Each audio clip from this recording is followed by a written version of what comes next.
आखिरकार आरएसएस ने मोदी शाह की जोड़ी के आगे सरेंडर कर दिया। तो जो लोग सोच रहे थे कि मोदी के बाद मोदी युग खत्म हो जाएगा, उनके लिए बुरी खबर है। मोदी के बाद ही नहीं, शाह के बाद कौन के सवाल का जवाब भी संघ ने तलाशना शुरू कर दिया है। 45 साल के 12वीं पास नितिन नवीन को बीजेपी ने ऐसे ही अध्यक्ष नहीं बनाया है।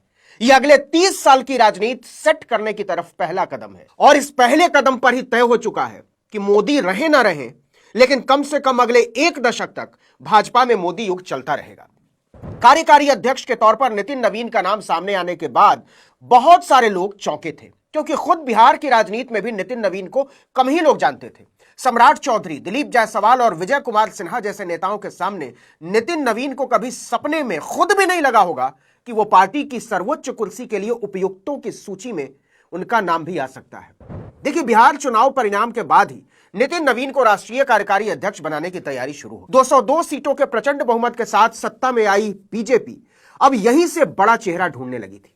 चुनाव प्रचार के दौरान पार्टी को लेकर नितिन नवीन की प्रतिबद्धताओं ने टॉप लीडरशिप का अपनी तरफ ध्यान खींचा। टॉप लीडरशिप का मतलब यहां जेपी नड्डा हरगिज नहीं है, नरेंद्र मोदी और अमित शाह है। और बिहार चुनाव के बाद से ही संघ मोदी के सामने घुटनों के बल बैठा हुआ। लिहाजा जब टॉप लीडरशिप ने नितिन नवीन का नाम आगे बढ़ाया तो संघ मना नहीं कर पाया। असल में उसके पास इससे इनकार करने का कोई विकल्प था ही नहीं। नितिन नवीन ही नहीं, मोदी शाह ने उनकी जगह किसी को भी खड़ा कर दिया होता तो भागवत के पास उनका नाम भजने के अलावा कोई रास्ता नहीं था। कहने को संगठन की तरफ से प्रस्ताव में नितिन नवीन की कार्यकुशलता, पब्लिक कनेक्ट, संगठन की अच्छी समझ का उदाहरण दिया गया था। साथ ही बिहार की जीत, छत्तीसगढ़ का प्रबंधन का भी जिक्र था।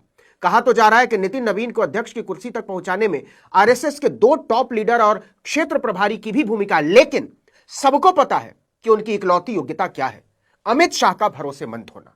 नितिन नवीन को कार्यकारी अध्यक्ष बनवाकर अमित शाह ने एक तीर से कई शिकार कर डाले। सबसे पहला तो यही कि भाजपा में उनकी क्षमताओं और हैसियत पर उठने वाले तमाम सवालों को कई साल तक खामोश कर दिया है। उन्होंने जताया है कि वो पार्टी में जिसे जहां चाहे वहां बैठा सकते हैं, और इस बात का कोई मतलब नहीं है कि कौन उनके फैसले के साथ है और कौन खिलाफ। आपको समर्थन करना ही होगा, और नहीं करेंगे तो आपको हाशिए पर फेंक दिया जाएगा। दूसरा, इस फैसले के जरिए मोदी के बाद कौन का सवाल उन्होंने खत्म करने की कोशिश की है। समय समय पर योगी आदित्यनाथ, शिवराज सिंह चौहान, देवेंद्र फडणवीस और यहां तक कि नितिन गडकरी का नाम भी उछलता रहता है, लेकिन नितिन नवीन को टॉप लीडरशिप में लाकर अमित शाह ने बिना कुछ कहे इस सवाल का जवाब दे दिया है कि मोदी के बाद की कुर्सी खाली नहीं है। तीसरी बात, इसी इरादे से संगठन की हर ऊंची कुर्सी पर उन्होंने अपने लोगों को बैठाना शुरू कर दिया है। कार्यकारी अध्यक्ष की कुर्सी पर नितिन नवीन को ले आए तो उत्तर प्रदेश में योगी आदित्यनाथ की मर्जी के सरासर खिलाफ जाकर पंकज चौधरी को प्रदेश अध्यक्ष बनवा दिया। दरअसल नितिन नवीन में अमित शाह एक ऐसा नेता देखते हैं जो उनकी कठपुतली की तरह काम कर सकता है, बिना कोई सवाल उठाए उनके फैसलों पर मुहर लगा सकता है और पूरी गोपनीयता के साथ उनके निर्देशों को निभा सकता है। नितिन नवीन निर्देशों को बिना किंतु परंतु के लागू करने वाले नेता हैं। बिहार सरकार में भी वे ताल बनाकर चलते रहे हैं ताकि कोई नाराज ना हो। एक और खास बात, उनके संबंध सभी पार्टियों में है।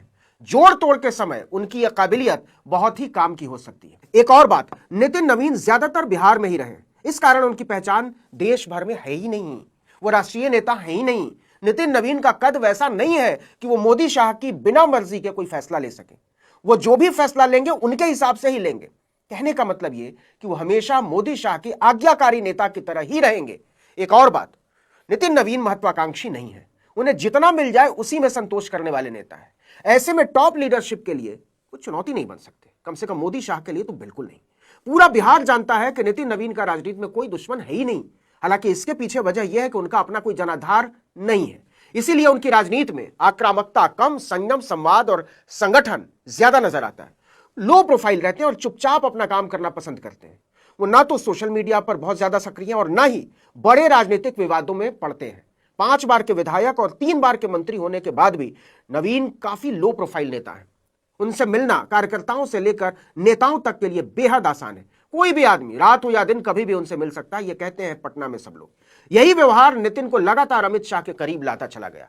कहा जा रहा है कि नितिन नवीन का नाम बिहार चुनाव के बाद लगभग तय हो गया था, लेकिन इसके पहले उत्तर प्रदेश में प्रदेश अध्यक्ष का फैसला होना था और इस वजह से देरी हुई। जैसे ही इसका फैसला हुआ उनके नाम का भी ऐलान हो गया। एक और बात, भाजपा ने पार्टी और सत्ता में ओबीसी फॉरवर्ड कॉम्बिनेशन को रिपीट किया है। जेपी नड्डा ब्राह्मण समाज से आते हैं, अगड़े समुदाय से। उनकी जगह पार्टी ने कायस्थ समाज से आने वाले नितिन नवीन को दे दी है। अगड़ा पिछड़ा समीकरण मजबूत किया। नरेंद्र मोदी खुद ओबीसी समुदाय से आते हैं, ऐसे में पार्टी की कमान फॉरवर्ड समाज को दी गई। मोदी जानते हैं कि अपने कोर वोटर को कैसे सहेजना है। भाजपा जब जीरो पर हुआ करती थी तब उसकी ताकत यही अगड़े होते थे, फॉरवर्ड, और जब वो अपने शीर्ष पर है तो उन्हें छोड़ना नहीं चाह रही। एक और बात, नवीन बिहार के पहले नेता हैं जिन्हें भाजपा ने इतनी बड़ी जिम्मेदारी दी। यह बड़ी रणनीति का हिस्सा हो सकता है, खासकर बंगाल चुनाव को देखते हुए। बिहार में अभी भी आरएसएस की पकड़ शहरी इलाकों तक ही सीमित है। पटना, गया, मुजफ्फरपुर, भागलपुर जैसे शहरों में संघ की शाखाएं लंबे समय से लग रही हैं। नितिन नवीन की राजनीतिक पहचान भी इन्हीं शहरी क्षेत्रों से बनी है। पटना जैसे शहर में जहां मिडिल क्लास व्यापारी और प्रोफेशनल वोट निर्णायक है, संघ की वैचारिक मौजूदगी भाजपा के लिए बड़ा आधार बनती रही है। नितिन नवीन की पहचान एक ऐसे नेता की है जो कार्यकर्ताओं से सीधे संवाद करता है, सार्वजनिक मंचों पर संतुलित भाषा में बात करता है और सत्ता में रहते हुए भी खुद को जनता से अलग थलग नहीं रखता है। यह शैली भाजपा के भीतर संघ समर्थित नेताओं में बहुत आम मानी जाती है। इसका फायदा यह होता है कि नेता विरोध से ज्यादा स्वीकार्यता हासिल करते हैं। भाजपा में संगठनात्मक पकड़ बिना संघ की समझ के मुश्किल मानी जाती है। नितिन नवीन की ताकत ही यही रही है कि वो संगठन की भाषा समझते हैं, बूथ, मंडल, वार्ड और जिला स्तर तक। अमित शाह को नरेंद्र मोदी की जगह लेने के लिए ऐसे नेताओं की सख्त जरूरत है। देखना होगा कि पहली बार बिहार से बाहर निकल रहे नितिन नवीन को दिल्ली भाजपा कैसे स्वीकार करती है और दिल्ली को नितिन नवीन कैसे आत्मसात करते हैं। वैसे कहने वाले कहते हैं कि उन्हें कुछ करना ही नहीं है, करेंगे सब अमित शाह। उन्हें बस एक कुशल, भरोसेमंद, धैर्यवान आदेशपाल की तरह बिना दिमाग लगाए उसकी निगरानी करनी।